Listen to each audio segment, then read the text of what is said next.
Welcome all hunters, anglers, trappers, and shooters to the only fish and wildlife conservation podcast that goes behind the scenes of the business of conservation, the Connecting with Conservation podcast. Our podcast is hosted by John Gassett from the Wildlife Management Institute and Jim Cucaruto of the Outdoor Stewards of Conservation Foundation. John and Jim will talk with experts from all sectors of the conservation arena about their passion for conserving the great outdoors. So please welcome our hosts of the Connecting with Conservation podcast, John and Jim. Welcome to another episode of Connecting with Conservation. I'm John Gassett, the co-host, and from Wildlife Management Institute. I'm here with my fellow co-host, Jim Cucaruto from Outdoor Stewards of Conservation. Jim? Hey, John. Another exciting episode of Connecting with Conservation, right? We keep hitting milestones on who we're talking to, and everybody's got a unique little thing about them. But today we've got a guest on from probably one of the biggest supporters of conservation from the industry side of things. So I'm excited to talk to, we've got Jon Zinnel here. So from the Kinetic group and Federal Ammo. And why don't you tell us a little bit about yourself, John, and then we'll get into the topic of conservation.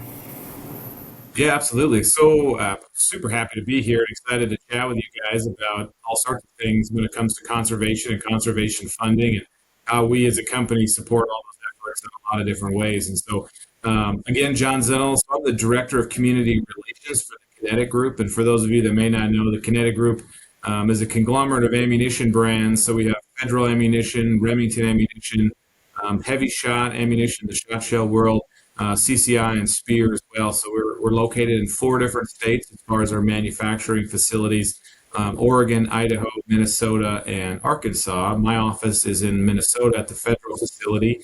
And we have, over 4,000 employees stretched across the U.S. At those 4 locations. And so been around for a long time. Federal's now on 102 years, I think, celebrating manufacturing ammo here. And of course, all the brands, Remington, CCI, very, very, very supportive brands and long-term brands here in the country when it comes to putting out products and supporting conservation. Yeah, well, 102 years or 100 plus years doing ammo production, but a lot of that, there's always been a heavy focus on conservation there at the Kinetic Group. And another unique thing about you guys, other than being one of the largest supporters of conservation, is you're dedicated to conservation. Your position is really, and not a lot of companies have that. We've got somebody that goes to all the trade shows and on, the consumer side and goes to the fish and wildlife ones and talks about conservation, right? That's the gist of a big part of what you do. I know you do youth sports and stuff as well. Yeah, no, absolutely. And it's the company itself has had a director of conservation, which kind of is folded into the, director of community relations of what I do. And, but yeah, that's, in a nutshell, that's a lot of what I'm working on is conservation, building relationships within those communities, whether that's with nonprofit organizations or state and federal wildlife agencies, and the importance with connecting the industry with the conservation community and how important that is. And then, you mentioned youth shooting sports. I manage all of our youth shooting programs too, very similar in the fact of supporting a lot of their efforts financially and through our product, but also just engaging with them to try to do what we can do as an industry to support them, to make sure that they're, you hear the recruitment, retention, reactivation of hunters and shooters. That's important to us. That's in our DNA. It's part of our mission when it comes to, conserving our heritage is what our mission statement ends with, and how important that is to doing that. Another part of our mission is to create community. And so as a company, it's something that we truly believe in. And so I'm excited about it. My background, I came from the nonprofit space. I worked for, some conservation organizations prior to coming to the corporate side. And so now being able to sit in this corporate seat here and work and engage and have direct relationships with, almost any conservation organization that, your listeners can think of or are members of, we support in one way or the other, whether it's, through corporate sponsorships or whether it's through local grassroots support. We've even worked on projects where we've had our staff go out and help to volunteer when it comes to working on duck blinds and creating more access for, handicap hunters to be able to get down into the blinds and working on those projects is important to us. We want to have that. We want to have that local connection. We don't want to just be a manufacturer that's there making a product. We want to know what it is that our consumers are passionate about, and in most cases, right, they love to hunt, but they also love the conservation aspect of it, and that's where we want to make sure we're there to support. Well, obviously, John, y'all are a known entity in that nonprofit conservation world because you partner with so many of these conservation organizations. But connecting with conservation is about the business of conservation, how conservation is paid for. It focuses strongly on the excise tax. And I know that for many years, y'all, with all of your brands, many of which are probably under TKG, or maybe all of them are taxable products now. You're one of the largest payers of excise tax in the country, and that was always just impressive to me. That we've in a previous version of this podcast, when we actually did in-face meetings, we did a plant in Anoka, and watching something that runs 3 shifts, 24/7, 365, and looking at the bullets coming out of the machines as fast as they are. And you were back then, of course, this was pre-COVID. It was still tough to keep up with production. There were still shortages of 22s and some, 9mm and that sort of thing. And y'all were, you're the big dog there. You were paying the most money in excise tax, which is always impressive to me because, these states, that's critical dollars for these states to have to do the conservation. And while everybody's dollar counts, I was always impressed with the volume of product that you produced and the amount of money that you moved into the conservation space. So tell us a little bit about just, what brands you have and they're all recognizable, I know, by our audience, but. Yeah. No, absolutely. Well, and here, so my office where I'm sitting today in Anoka, Minnesota, Federal Ammunition, and we build all products here. We not only have, components, but we also have rim fire, center fire rifle, center fire pistol, shot shell. So we're vertically integrated. It's raw material in and finished goods out. Other than packaging that we bring in and a couple smaller items, like everything is built here from scratch. We're extruding our own tubes for our shot shell holes. We're doing it all. We're building the bullets. We're manufacturing right from the start of it to finish out a finished good. And so, we still are with Federal and Remington heavy shots, Spear, Gold Dot. We're essentially, we're all taxable, other than a few smaller soft good accessories, gun cases, some chemicals and things on the Remington lines. Everything has an excise tax on there as far as finished ammunition. And that's where, some people have some, differences of that. Obviously it has to be a finished good, so components aren't having the excise tax. And then there's also a little difference on the breakdown for law enforcement, ammunition. We're obviously very, very much big into the law enforcement military side of the world as well. And so a lot of those are separate from the excise tax. But yeah, to my understanding, if anybody's going to crunch the numbers and run through there, to my understanding that we are still the largest federal excise taxpayer that there is, where we're pumping out tens of millions of dollars every quarter when it comes to that. So you start to combine all that in and carry over, and it's a lot of money going back into the fund that is being divvied out to these state wildlife agencies to be, put back on the ground, and not only for the conservation side of things, but also for, some of the increasing the access to the shooting range. Now that we've had some increase in funding for the target ranges, that's a huge and big important part to this. When you start to look at the overall breadth of ammunition, there's a big part of that. The larger breadth of that space is money and revenue coming in from target shooters. So we're really excited to see some of these states come on board with supporting and building and developing more access for these recreational shooters that have a very large crossover into the hunting space when it comes to buying hunting licenses and so forth too. So that's been exciting. Some states are certainly more heavy than others when it comes to supporting the shooting range development, but we are there to encourage them all along the way, because I don't think that anybody within our space will agree that we have enough. Well, I think it surprised a lot of people when it started becoming public that the contribution to PR was heavily weighted towards target shooters and recreational shooters as opposed to hunters. But it didn't really surprise me. You think about it. You don't go deer hunting and shoot, 300 or 400 rounds in a weekend, but target shooters routinely do that. So they burn through a lot of ammunition, and that's all taxable. And they usually have multiple platforms they're shooting from. And your average deer hunter's got a deer rifle, maybe in a rimfire, and they don't shoot thousands of rounds, a week. So it always made sense to me, and I think you're going to see more and more states come on board with the shooting range, especially with the match requirement being lowered. We got to have more shooting range. We got to have safe places for people to go and not just sight in their rifles for deer season, but to go and recreate, with their firearms.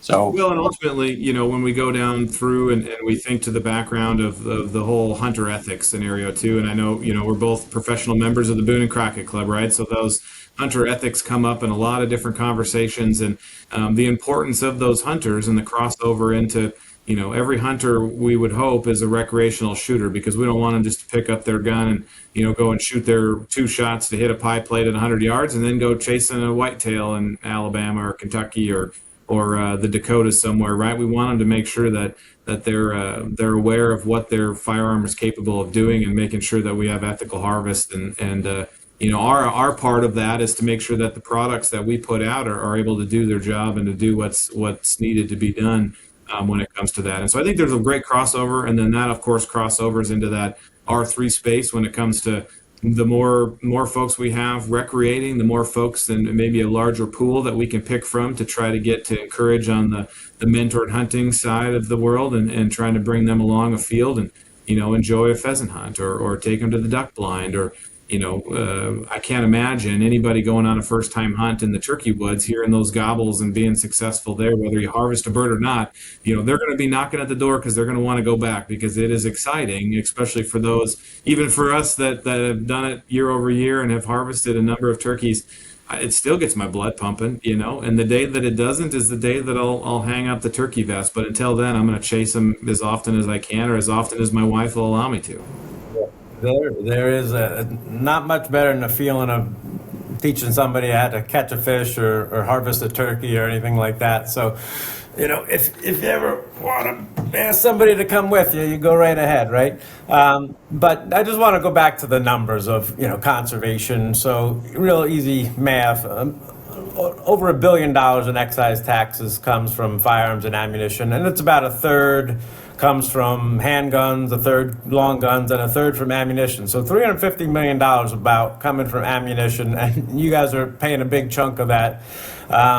You couple that with $1 billion plus, from hunting license, you add in fishing license, and it's $3.6 billion a year, where it's $10 million a day that's coming from the ammunition industry, the firearms industry, the archery industry, the fishing industry, and hats, hunters, anglers, trappers, and shooters. So again, we want folks listening to Google that Pittman-Robertson Act. We say it PR, but Pittman-Robertson Act or Wildlife Sport Fish Restoration. Learn about how conservation is funded, and tell your friends and family about it. Spread that word. That's what connecting with conservation is about. But on top of just writing those checks, you support all those nonprofits. I saw your NWTF conference sponsorship and all that sort of stuff, and out there talking to the people. But is there something specific? I know you mentioned going out with your own staff on some things, but is there a specific thing you guys have done recently that you're proud of doing on conservation side of things, or an organization that you work with, or? Well, I think it's across the board, and it's hard to pick favorites, right? Because there's so many great things going on by so many great organizations. And so, we do, whether it's, turkeys or ducks or deer, we are there. We're trying to make sure to try to use what we're able to on the marketing side to make the connections to our consumer. Because I think that there's probably a couple, I don't know if you call them hang-ups necessarily, but it's a challenge to communicate to some of our end users, because they just want to buy the product, go and shoot, or buy the product, go and hunt. They don't necessarily oftentimes take that connection of what is it that these organizations are doing to maybe work through a process for easements to get more access onto public lands, to go through there. Maybe it's Delta Waterfowl or Ducks Unlimited that are working on, prairie pothole regions, and whether it's research on nesting successes that are there, or for Delta Waterfowl, some of their predator management and predator strategies that they have in the trapping world, and how important that is to the prairie pothole region. That a lot of folks would say, well, what does that matter to me? Well, it's a migratory species, right? Those birds are being born there, and they're going to fly south somewhere, some way, and that's a huge, huge important part is that nesting success. And so, or pheasants forever, right? When it comes to what it is that they're working on, large scale impact to the prairies, and how important that is for pheasants and quail and every other species that is through there, because darn well there's elk, there's deer, there's other critters that are walking through those prairies, and how important that is. So to me, coming from a company that builds ammunition for everyone, just like conservation is for everyone, each organization kind of has their own individual focus, and I think that's important. My goal is to try to figure out how we can help tell the story to say somebody that supports pheasants should also certainly be proud of their support for the nesting success for ducks on the prairie, and also supportive for whitetail or mule deer that might be on the western side of the Dakotas, or whitetails that are all through the Midwest. So I think there's a lot of crossover opportunity that just because those end users of ours, those consumers, are also the members of those organizations, as much as the organizations are hyper-focused within their mission, I think is important, but their membership can certainly be proud of the crossover success when it comes to that conservation. I think that's on the funding side, as well as the activity of their organizations doing that work and partnering with the state and federal agencies. We certainly can't keep them, out in the dark as far as they're, because a lot of times it's the partnerships there that are able to be successful on the large scale projects. When you start doing some of this work that's on thousands of acres, it's not just one organization. It's everybody coming together with state and federal agencies and NGOs together, non-governmental organizations, these conservation groups, to be successful. And so from us, we're excited to work across all of them. And I think, that to me has been a very successful part of what's brought our company forth when it comes to these conversations. We hope that we're every household name knows Federal, and they don't just know us for our good products, but they know us for giving back and supporting, right? The National Wild Turkey Federation, we've got their logo on every one of our turkey products. We've got Delta Waterfowl on there branded. And so from us, it's a way to try to tell their story as well, because there's a lot of success that needs to be shared. And to not ramble on here, but I think what you and Jon are doing with this podcast is certainly, to me, in my eyes, and what I've listened to you guys, is important part is that you've been able to provide a great conduit to tell the story to the state and federal agencies. I think there's somewhat a disconnect between the industry and those agencies, and trying to pull them together. The agencies sit there and are doing all this work and going through there, but they may not, or really, I don't want to say they don't care, but they, it's just out of their mind. They've got the funding, they're going to go do the project. So I think to be able to share the successes on both sides, to me, has been a true benefit. And I think the way that you guys are pulling this together for great 30-minute messages that are not only industry focused, but hopefully these agency staff can share these and can help to promote, so that the industry or the agencies can start to learn where this support's coming, and that we're not just manufacturers, we're people too. We're users of the product. I can walk right out my door and I've got engineers that stand around the water tank and the coffee pots talking about what tags they want to draw and what, trips they want to go and do, whether it's fishing, somewhere down here when it's negative 16 degrees, they're on hard water up here, but they're going to take a trip down to Florida and try some fishing they've never done before. And the same as when hunting season comes around, we've got a 4x8 sheet of cork board that's literally in the hallway, and somebody has a picture printer and they print off pictures of everybody's success when they're taking their friends and their family out of field and picking up sheds and going fishing with their kids and shooting turkeys and deer and elk and everything. We share that, we celebrate that, and so it's been really fun to see that here, and we hope that we can keep those conversations rolling into the agencies as well. Yeah, well, it's funny because you talk about that community, and it is a community. We feed on each other. We learn from each other, and going back to shooting ranges and people going out and target shooting or recreational shooting. That is, to me, is we know with the hunter adoption model there are barriers to entry to hunting, and one of them is uncomfortable with the equipment. The other's having a place to go, and shooting ranges sort of get you in the door. Here's a place to go. You're not, and the third barrier is, getting, your mindset that if you're going to go hunting, you're going to shoot an animal. You're trying to shoot an animal. So a range is a good first step, and it's contagious. If you'll go once and take a buddy with you, next, you'll look around, a month later and you got 5 buddies there and they're all bringing their new rifles out to compete.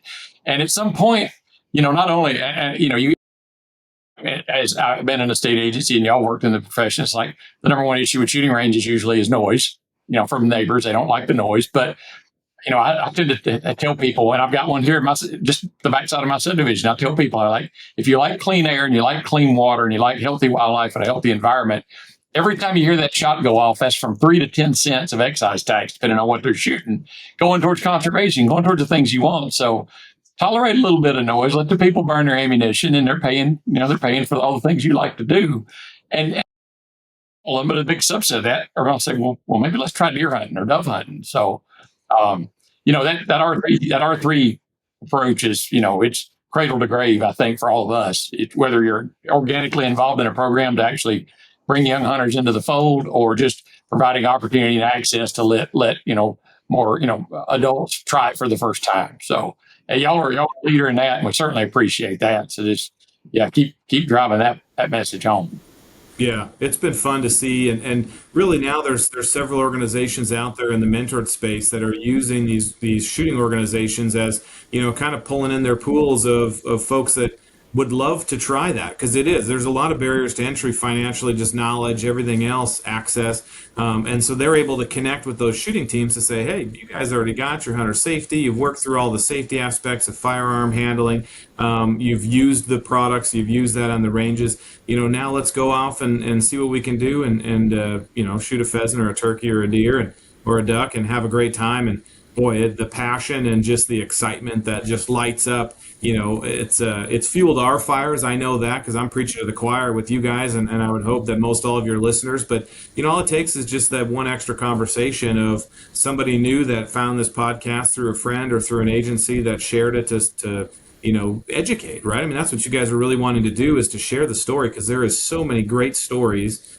that our industry has, that our organizations have. I mean, each of your organizations that you work through, but also those state agencies. Everybody has their own audiences, and I think it's time to break down a lot more of those walls and start worrying a little bit less on our market share of this and that on the marketing aspect. But let's tell the true story, because there's a lot of folks out there in the world that are trying to work against us, unfortunately, and we want to make sure that we can lessen that and talk more about the clean water and the clean air and all of the great things that are happening for populations of wildlife across the country, and less on some of those negative things that really are irrelevant. Yeah, and I tell you what, that's a big focus for Outdoor Stewards of Conservation Foundation, is spreading the good word, right? We do so many good things as outdoors people. One thing we don't do is communicate, right? We don't communicate to the outside, and there are messages coming out there that are, opposing views. And when there's only one side of the story, you can't blame the general population for thinking, oh, hunting is bad, right? Because that's all they hear. So we know, aside from funding conservation, we are typically not the litter bugs. We clean up the environment. We can feed ourselves and our family, food security for ourselves, our friends, our family. But we're also, hunters are the number one donators of wild game meat to food banks. Millions and millions of meals helping solve the hunger crisis in America. So a lot of great messages that we've got to get out to that general population. And, I know you don't have favorites, but you certainly have done some support for Outdoor Stewards of Conservation for our Fill a Bag program, and we appreciate that, getting the message out about cleaning up the environment. Oh, look at it, on cue, look at this guy, he's ready. Right there, I mean, we're all for it, everybody, whether you're a hunter, a fisher, a trapper, or just any outdoorsman in general, your constituents are our constituents. We want to leave the outdoors a better place than when we showed up there that morning. And so whether it's through your, Fill a Bag program, or you're filling, I don't know how many times this fall I was out chasing birds and my vest was full of trash more than it was birds. Now, I mean, I was blessed to have some great hunts, so I certainly had some birds in there too. But anytime you walk across that stuff, and I would guess that almost anybody else in our space is going to be doing that same thing. But don't share that message a lot of times, right? And so I think what you've done with your program of Fill a Bag while you're filling a tag is a great way to push out that promotion to the general public, to say, hey, whether it's a bunch of fishing line at a fishing pier somewhere, or it's a a can on the side of the road ditch that you might be chasing a rooster out of. It's just so important. And we would do anything and everything we can do to better the environment. And those are the little things, right? Because there's so much that's being worked on the large scale when it comes to clean air, clean water, and just supporting in general that I think are those are the easy things to share. I think now to try to tell some of these smaller stories to build up on that energy and promote it even more so, right? Get the troops behind it and let's rally together. Speaking of taking care of the trash, WMI is just finishing up a project for Boone and Crockett that's a national level poaching study. And, one of the things that we've all known, but we've, verified in this study is that, one of the number one detectors of people committing bad acts out there, and there are people that do that, are the sportsmen and sportswomen. They're out there in the field. They see the people doing these things. When those cases get detected, it's almost always because a hunter has seen them, an angler has seen them, somebody in the outdoors has seen them do it, and they report it to law enforcement and they make a case. But, in the absence of those sentinels out there of law-abiding sportsmen and women, what would poaching look like then? These are people taking animals that either the state says aren't ready to be taken or it's not the right time, or perhaps they have young and it's not the season to take them, but they don't care. The first line of defense are the people out there, in the fields and in the forest watching for them. And that's another story that we haven't told very well, that, the 80% that don't hunt or fish or don't really enjoy that sort of thing, they like to see deer, they like to see turkeys, but the fact is the first line of defense against those things still being there are your hunters. Oh, absolutely. I just came back from the Western Hunting Conservation Expo in Salt Lake City last week, hosted by the Mule Deer Foundation, and I want to say at least 5 or 6 people I talked to just last year, so the fall of 2024, drew tags that were 10 plus years in the bonus draw to try to get into. Some of them, which one guy I know for a fact, he was almost 20 points, drew his tag. He drew the same unit I did, and I got lucky to draw with far less than 20.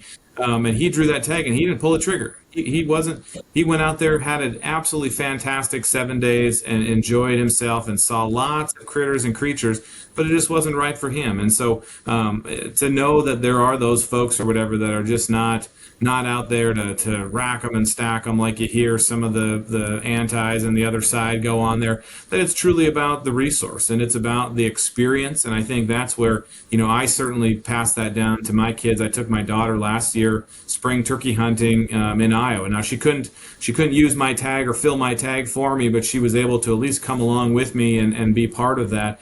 And the excitement that she had when we were sitting in the blind, I mean, it's dark. You can't see your face in front of you or your hand in front of your face. And the first gobbles go off, and the fly down at the tree. And like she's sitting there all wrapped up in a blanket and ended up harvesting a bird shortly after. And I mean, it was there. She was hooked. She's all in. Now she's going to school talking about how she's going to pull the trigger on a turkey. And her teacher's asking my wife, what does that mean? Like, what are you doing? And I'm like, she's like, boy, that is your father's daughter right there. And so you did a little too good. Yeah, right. And so she's excited. So I'm excited to take her here in Minnesota and try to get her a bird. And she's going to go down with me again to Iowa and have a good time hanging out with my buddies. And she'll get to see and hear a lot of turkeys and have a good time. But it's that excitement, it's that stuff, it's the passion that's there. And so those hunters that are out there, like you're saying on the poaching research that you're doing, we'd all be the first ones. If we're seeing somebody doing wrong, I mean, we're reporting that as fast as we can, because they're damaging the resource and they're putting the names out. And I certainly am one that definitely wants to differentiate a hunter from a poacher, because a poacher is not a hunter, and that is for fact. And so a poacher is a poacher, and hunters do not support that in any way. And so anything that we can do to help, I think that research that y'all have been doing has been great. I've been tracking that on the Boone and Crockett side. And so it's exciting. And I think it's important to be able to make sure that we're there to protect the species. Yeah. I've used the example. If you go to the Apple store and you steal a MacBook Pro, they don't consider you a customer. So why do people equate hunters with poachers? One's a thief in the Apple situation, one's a thief and the other's purchasing as a customer, but they're not the same thing. But yet we get lumped in the same barrel. So. Yeah. Well, hunters hate poachers, and I'm pretty sure that Outdoor Stewards is going to start a new program with that. We've got Come With, we got Fill a Bag, we got Donate a Deer. I think it's time for a Hunters Hate Poachers program. But man, we covered a lot of great stuff today. You guys are involved in so much stuff. I love the story about you and your daughter, hunting. Share those stories. Share the part about the meal that she had with that. I mean, there's a quote from the Color of Money movie with, where Paul Newman says, money won is twice as sweet as money earned. And I always say, meat harvested is twice as sweet as any meat you're going to get anywhere else. I mean, right? So tell those stories about, the hunt, but also the meal and the afterwards and all that sort of stuff. So tell us how people can find out more about the Kinetic Group and Federal Ammunition and websites and social media and all that fun stuff. Yeah, certainly. As a listener, if you're going to any of the, we call them consumer shows, but we're attending the National Wild Turkey last week. We were at the Mule Deer Show. I'll be heading down to Pheasant Fest here soon. So all those organizations, we're there in person. We'd love to be able to talk to you in person. But as far as, otherwise, we're on all the social media platforms under all of our brands. So Heavy Shot, Remington, CCI, Federal Ammunition. But if you go to tkghunt.com or thekineticgroup.com, you'll be able to see drivers back to all of our individual websites to see, new product launches, previous historical products that are continuing to carry through, seeing some information. We've got all of our websites. We've got, first time information and how to, work through on the duck call stuff and even on the shooting space side. I know there's, Julie's on the board, right, for Stewards of Conservation. She's one of our professional shooters and a great ambassador to the sport. So we've got messages from all those folks that are there to talk about, how can you get started in shooting or how can you get started in duck hunting, to share some of their resources as well, because it's important that we're passing it on. And so we've got lots of information there. So tkghunt.com or thekineticgroup.com, and from there you'll be able to find any and all of our websites. Well, Jon, it's been a pleasure. Thanks for coming on. You're always a wealth of information. And like I said, you're one of the biggest contributors to conservation. So we're looking forward to getting you on here. And we've hit our mark with this and did exactly what we needed to talk about. Jim, it's always good to see you. To our listeners, go to the Kinetic Group website. Look at what all they produce. Look at the products. Go buy some of their products and then go to a shooting range and try it out for the first time. I think you'll find it's a great outdoor experience. So please listen to our podcast. Subscribe when you can. That'll give you updates of when the new ones are dropping. And we'll see you in the woods or on the water. Thanks much. All right. Thanks so much.